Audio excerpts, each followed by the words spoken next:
Hello everyone and welcome to another edition of PersonalFoul. We have a big show today, including the Lakers trade deadline news. Yep, and also today I also have our first special guest, so it should be fun. Right now our guest is in the VIP room, eating all of my food. So yeah, it should be fun though. And somewhere in there we're going to be talking about Peyton Manning and Tim Tebow. And we're going to have another special fun guest on the way. So we have a lot of things prepared, so it should be fun, a fun show though. Alright, so let's get into our first topic, and that's going to be the departure of Derek Fisher. I know everybody heard the news on Thursday. Derek Fisher, along with Luke Walton, got traded. Definite financial ramifications for the Lakers. What do you have to say about the trade, Isaac?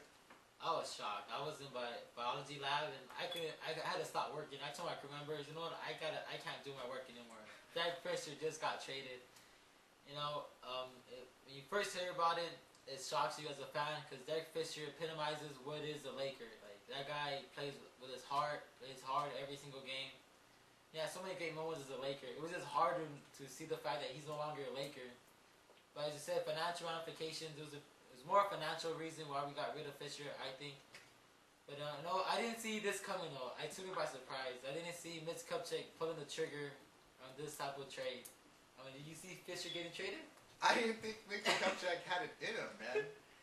Seriously, this guy, when the Lakers don't make any moves, gets a lot of flack for it. Yeah. But he ended up trading two of the three worst contracts on the team. Derek Fisher, 37 years old, getting paid too much money, not producing offensively or defensively, and you have Luke Walton, who barely gets off the bench, has the best job in the NBA. I still want your job, Luke Walton. I'll go to Cleveland for you. I'll take your spot. Well, anyway, these are considered unmovable contracts, right? And they were gone. So kudos to Mitch Kupchak for making a sound financial decision. Hold on though, Bo. You said three. Who's the other worst contract in the Lakers have? Meta World Peace. Meta World Peace. But you know, he's not going to get moved for a while unless he was amnesty or something. Right.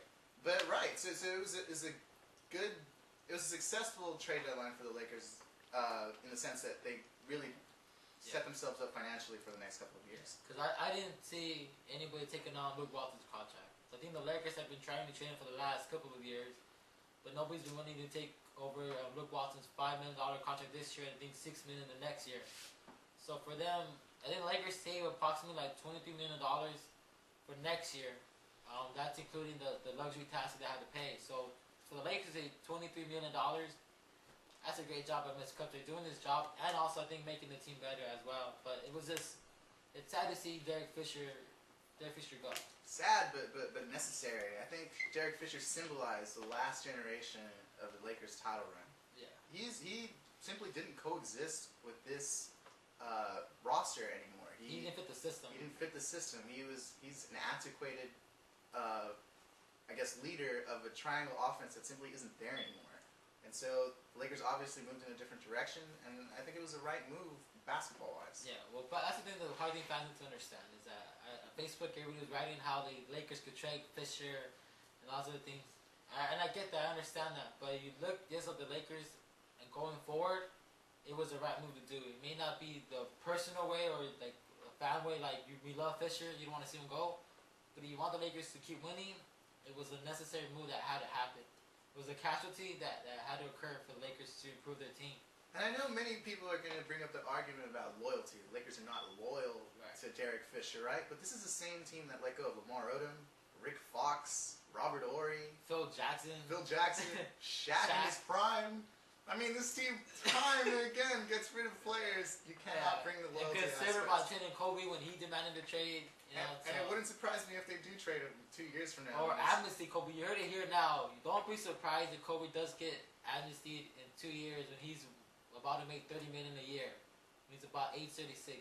Don't be surprised if he drops in production. Kobe gets the axe and he's out. It's true. And with this new CBA, you know, teams have to be the Lakers can't spend money as they used to anymore. They really need to temper how much they're spending. And Derek Fisher was a luxury. He brings a leadership role to the Lakers, but if the team isn't winning, then how can you be a leader? It doesn't make any sense. Right. And as we're hearing today, Fisher was also bought out by Houston. But now it seems that two teams like came to the surface that wanted him, which was Miami Heat and the Oklahoma City Thunder. But we just heard from Mark Stein that he's in serious negotiations with OKC. So it should be fun to see Fisher with OKC with Durant and Westbrook. And the Lakers play the Thunder 2 more times before the season ends. And who knows if they meet in the Western Conference Finals? That should be pretty awesome. But I'll tell you what, though, the Oklahoma City Thunder appears to be a good fit for Fisher. They lost Eric Maynor early in the year. He was their backup point guard. Derek Fisher feels a need for that team where he simply didn't fit a need for the Lakers now that they have Steve Blake and their newest trade acquisition, Ramon Sessions. Right, and Derek Fisher gives them that leadership, that experience that they don't have, that championship swagger that you need in the team. Veteran leadership. Yeah, so Fisher should be fun. I think he wants to be in the West to kind of stick it to the Lakers for letting them go, so to say. So it should be fun. But I mean, are you afraid of Derek Fisher? I'm not. I don't know. I'm not. I say no because I don't think he's gonna be down the stretch on the floor. But I don't know. He does. He's known for making big shots. So he is. He has a sentimental role, I think, in the hearts of Laker fans. Yeah. But if the Thunder do end up signing him, or even Miami, I don't see much of significance as far as him. I don't know. If he has a ball in the last seconds and he shoots a 3-pointer, I'll get flashbacks of what he did for us. So that's not a good feeling, Laker fan. If you see Fisher shoot a 3 with the game on the line, because you know he's hit that shot over and over again. He hits big shots, but if you're only playing 10, 15 minutes a game, you don't have much of an opportunity to hit big shots. So. But we just want to thank Fisher from Personal Foul. I want to thank Derek for all he's done for the Lakers organization, for all the great memories he's given us. I'll try to erase the memories of him getting blown by faster point guards in the playoffs. Come on, don't listen to him. This is the point of us thanking Fisher for all he's done for us. The memories, the .4 shot against the Spurs, his big threes against Orlando. Right, then Game 3 against Boston, that layup when he got fouled, and when they talked to him after the game, it was so emotional. You know, I always remember Fisher diving on the floor. That cheap shot he took at Scola back in the Houston series. I mean, leadership. That's the kind of guy I want on my team. So, thank Fisher, Personal Foul. We salute you for everything you've done. Wish you nothing but the best, unless you play the Lakers. But, you know, so be it. So now it's time to talk about the replacement for Derek Fisher and the big talk in Lakerland, Ramon Sessions. Ramon Sessions. A lot of people get that mixed up. Ramon Sessions. Ramon Sessions. Get it right, people. Get it right. All right. So what does Ramon Sessions bring to the Lakers? Well, you've heard of Showtime. Now it's Sessions time, or classes in session. Yeah. I think what Sessions brings to the team is something the Lakers have been lacking for like the last couple of years, which is speed. And you can see that's evident in the first 2 games that he's played with the Lakers. He's a quick guard. He brings us easy baskets. So he brings us that. He brings us youth and speed, which is something the Lakers haven't had. Yeah, and the Lakers have been moving more towards a pick-and-roll game recently, and Ramon Sessions plays the pick-and-roll very well. And another thing that the Lakers need desperately is players that move the ball to their bigs, right? Kobe Bryant isn't feeling that need right now, and Ramon Sessions changes that area of the game for them. Right, and not only that, but as a guard who could penetrate, he gets to the foul line many times. I think on Sunday's game he went to the line 10 times. Fisher only took 53 foul shots in 43 games. Sessions took 10 foul shots in 1 game. So it puts the defenders more on the heels of what they got to do. Now they have the 2 7-footers as Sessions who could break down the defense. He adds another aspect that the Lakers have that they did not have before with Fisher, and now with Steve Blake still on the floor. Sure, and the ability to guard quicker guards, especially in the Western Conference where you have the Russell Westbrooks of the world, really handling the ball and being aggressive. Ramon Sessions gives them the ability to defend them without much trouble, something that Derek Fisher could not do. So now we're better equipped to guard the pick and roll, which is something that the league is now turning into as a pick and roll type of league. So Ramon fills that need that the Lakers have had for many years. The point guard position was the Lakers' weakest spot on the team, and then now I believe they fill that weakness with Sessions on our team now. Yes, and you can't really expect any large offensive numbers or any gaudy statistical stats, but he does bring an area of the game that the Lakers were missing. Yeah. So for that, I mean, we actually have fast break points now. That was amazing. It was like we're doing fast break. Oh, it's so amazing to see that we actually got layups. Yes. So easy baskets, something the Lakers have struggled to have. So. Right. So, but do you think that this deal with Sessions, does this make the Lakers team? Is this team better now than the team previously? Definitely. We saw Ramon Sessions come off the bench. He completely changed the way we look at our bench. Matt Barnes was actually getting the ball on cuts. It was crazy. You know, he had possibly his best game of the season just this past game. Right.